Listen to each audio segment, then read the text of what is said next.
Hello guys, this is Dr. Rosales. So today I will be discussing to you kung paano gumawa ng review of related literature and studies. Bakit ba importante na pag-aralan natin at kasama sa study ninyo or sa thesis ninyo ang review of related literature and studies? This is because it gives direction to the present study. It gives you fundamental basis of the study. Okay, so let us first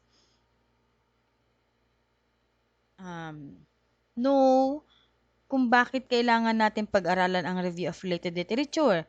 Because you need to review several write-ups, readings, studies that is related to your present studies. Dun sa related literature, it gives you an overview of different articles from the books, journals, etc. While doon sa review of related studies, it helps you to determine the similarities and dissimilarities of their findings to your present studies. Okay, so at least ma-bridge din yung gap between your studies and their studies. So most probably it provides you a background regarding what aspects are you going to discuss in your study. Okay, so in short, review of related literature is more on scholarly articles, while review of related studies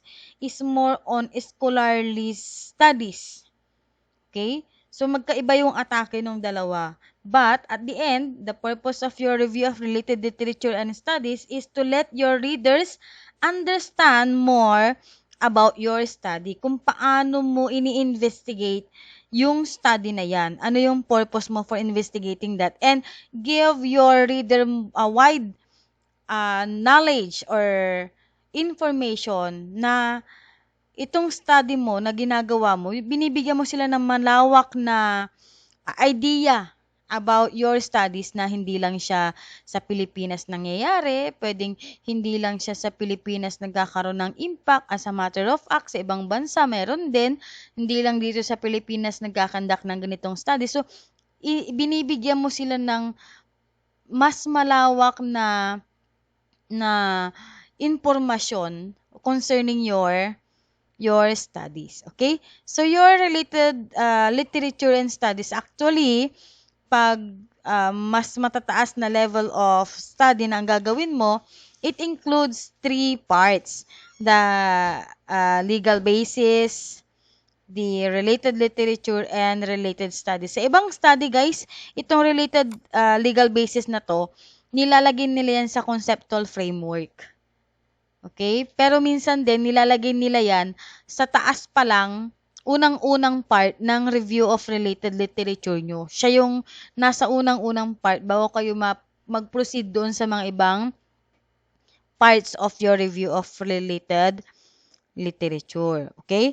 So, let's proceed doon sa related literature. Ano ba yung literature? Okay? Literature are written works that you collected na alam ninyong may kinalaman sa study ninyo and it endures an important part sa study ninyo wherein you are bringing your readers to the uh, moment where may mga several authors na pinag-aralan na may mga iba-ibang konsepto concerning your studies. Okay? So, as you can see from my presentation, I include the parenthetical sources, the author of the meaning ng literature kasi sila yung kailangan nyo talagang i-acknowledge yung mga authors para hindi kayo makasuhan ng plagiarism. It's very important that you have to acknowledge those author kung sino yung nagsabi nun. Pero itong meaning na to, may mga konting ni-revise ako dyan kasi that is based from what I understand. Yun yung sinasabi natin para magkaroon tayo ng uniqueness na hindi lang natin siya basta-basta kinopya from the book of Funk and Wagnalls na kinopya mo na lang dun ng entoto, 'di ba? You have to rephrase. Hindi yung basta ito nakita ko, kunin mo pak dun sa kabila. So mali 'yon, okay? So ang iniiwasan din natin is the plagiarism issues. Okay. So how to present your review of related literature. But before this, guys, you have to collect kung ano ba yung mga, ilista nyo na. Ilista nyo na kung ano yung mga dapat nyong hanapin from the books and from the internet. Pero mind you guys ha, na pag kumukuha kayo from the internet ng mga information, you must be selective kasi ang laki-laki ng internet, ang laki ng kanyang scope, hindi mo siya maiintindihan kung ang dami-daming informations. So, paano natin gagawin yun? You focus first on listing all the uh, theme of your study. Ano ba yung mga theme? Theme. So, you have to have different themes. Unang-una, you focus more on the issues, trends, and challenges na matatagpuan mo dun sa title mo. Ano ba yung gusto mong pag-aralan dun? So, i-list down mo yon. At least isang theme lang yon. Tapos, second is, focus on the scope and, focus on the statement of the problem. So, let's take an example. Yung title ni Doreen which is about ano ba yon? Factors affecting or psychological factors affecting the online shoppers preferences. So, doon pa lang, may ni-revise kaming part ng number 2 niya. Number 2, ang nandoon is what are the factors affecting online shoppers preferences relative to psychological core of consumer behavior ata yun. So, andun na sa title mismo yung mga hahanapin mo. Psychological core of consumer behavior. Isa yun sa mga hahanapin mo under the review of related literature. Okay, hahanapin mo doon yung attitude, motivation, and motives, mga ganun, attention, attitude, motivation, etc. So, yun yung mga hahanapin mo from different books. Hindi mo kailangang kopyahin ng lahat-lahat. So, ang kukunin mo lang is the basic idea ni ganitong author and you have to put the parenthetical sources in it.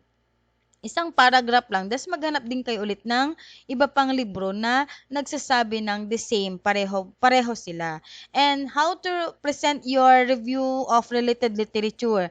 Tandaan nyo, mauuna ang present to past. And I allow you to use 2001 references up to present.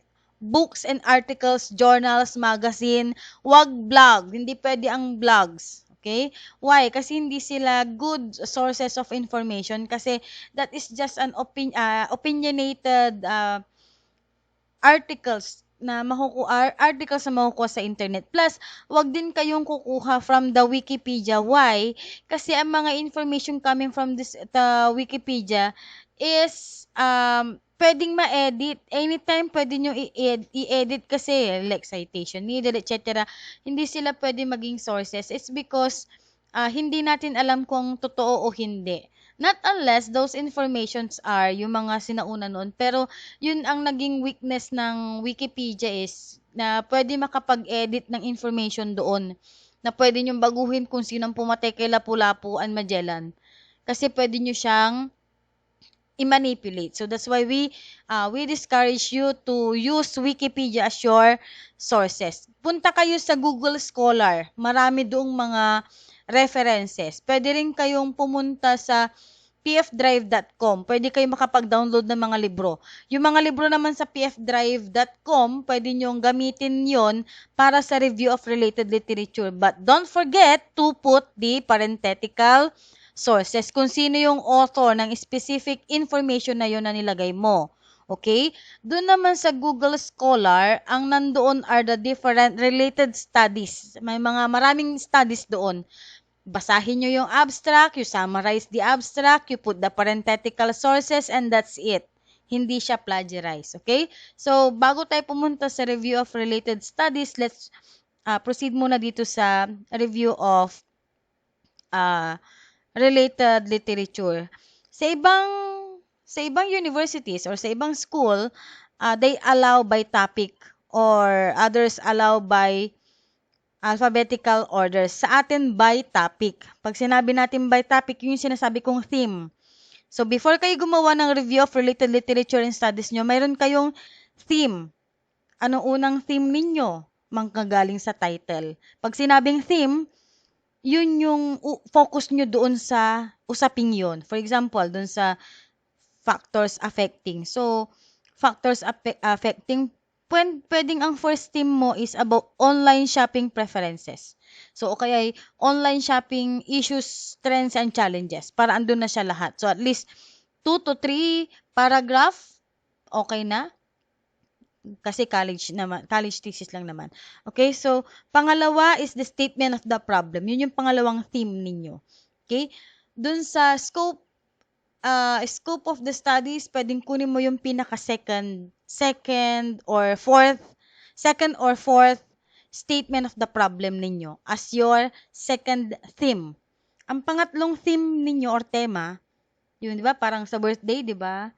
Ang theme mo is Bohemian, mga ganon. So, yun yung theme na sinasabi ko. Okay? Yung pangatlong theme mo is about the scope. Di ba? Ano ba yung scope ng studies ninyo? Di ba 18 to 26, 18 to 40 plus? So, anong klaseng generation sila? They are the Gen Y, Gen Z. Tama? They are the Gen Y and the Gen Z. Tapos, i-relate nyo pero sa online shopping. Ano yung edad na mas marami ang nag-online shopping? Bakit kaya? So, yun yung mga yun. Hanapin nyo yung mga literature na yun. Literature kasi, hindi siya nag-explain ng mga different studies. But, nag-explain siya ng konsepto. Ano yung mga concept ng mga author? Bakit? Para ka nagsasummarize ng mga different books, articles, and journals, and magazines sa study ninyo. Okay? So, yun yung sinasabi kong tatlong theme. So, under kay Miss Doreen, ang unang theme niya is about the issues, challenges, and trends on online shopping nowadays. So, magko-concentrate ka sa hahanap ka ng mga different concept or mga libro na nagdi-discuss tungkol sa online business, online shopping, etc. Pangalawa is about the psychological core of consumer behavior on online shopping. Pwedeng ang focus mong una is psychological core ng consumer behavior. Pangalawa is the psychological core of consumer behavior as to online shopping. Third is the scope and delimitation. Isa sa scope and delimitation mo is the ages, di ba? So, bakit sa tingin mo, yung Generation Y and Generation Z ang mas mahilig bumili online? May mga bumibili pa rin bang Generation Y as X? So, yun lang yung discussion mo. Hindi ka lalay dun sa tatlong theme na yun. And, ganun din, ang gagawin mo when it comes to your review of related studies. Okay, so I will give you an example on examples of related literature. Ito yon. Okay, so yan o. Murray, so 1990s pa to, medyo matagal-tagal na, but I allow you to use 2001 to 2020, yon. Ganyan, Murray, 1998, Murray's article, kasi ang topic niya is about nursing, okay? So, Murray's article on nursing executive, so, dinefine niya yung leadership role. So, ganyan lang siya. Kung makikita, ganyan lang kakonte, ganyan din lang kasimple. Hindi mo kailangang habaan. Okay? Another example pa ito. Yan. McEllis article has relevance to the present study because some of the job related, ito yung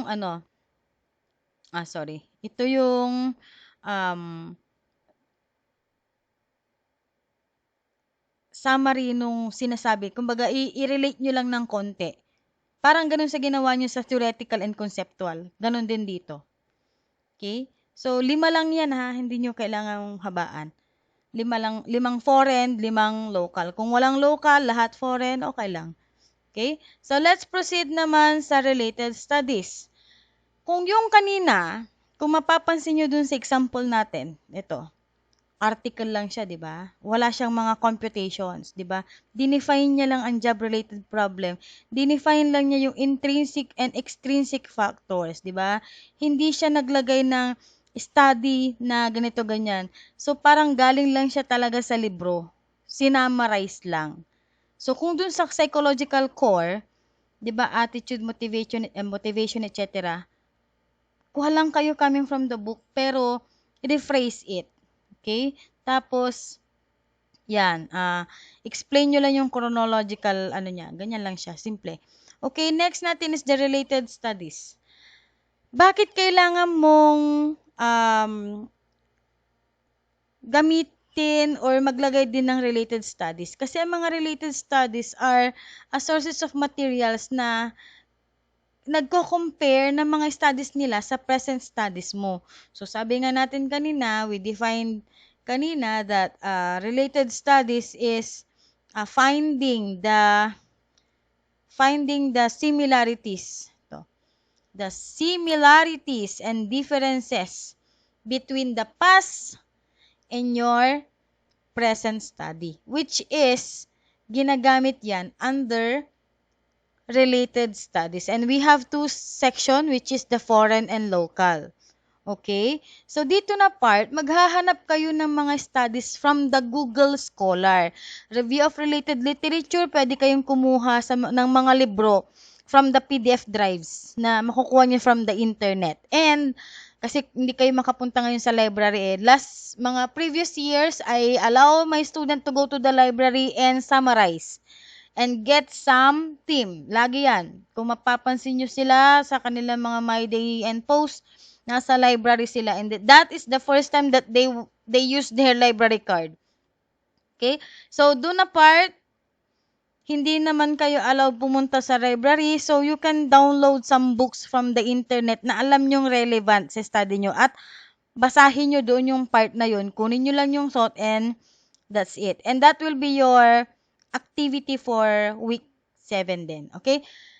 Related literature and related studies. So, studies naman is more on the studies. Ito yung mga may nag-conduct ng studies from the past, from the present to past din. Okay? So, dito naman is kino-compare nyo yung similarity ng study nila sa study niya. For example, dun sa online shopping, online preferences, may nag-conduct ng, ano ba yun?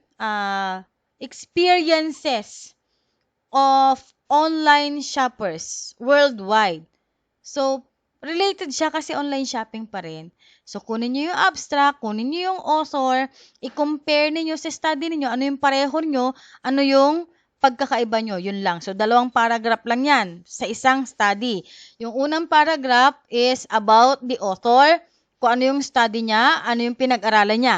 Second paragraph naman nun is kino-compare mo that the study of Manaloto 2020 is similar to the present study as they deal with online shoppers, but they focus more on the intrinsic and extrinsic factor, while the present study deals with the psychological core under consumer behavior. Both of the study will be using quantitative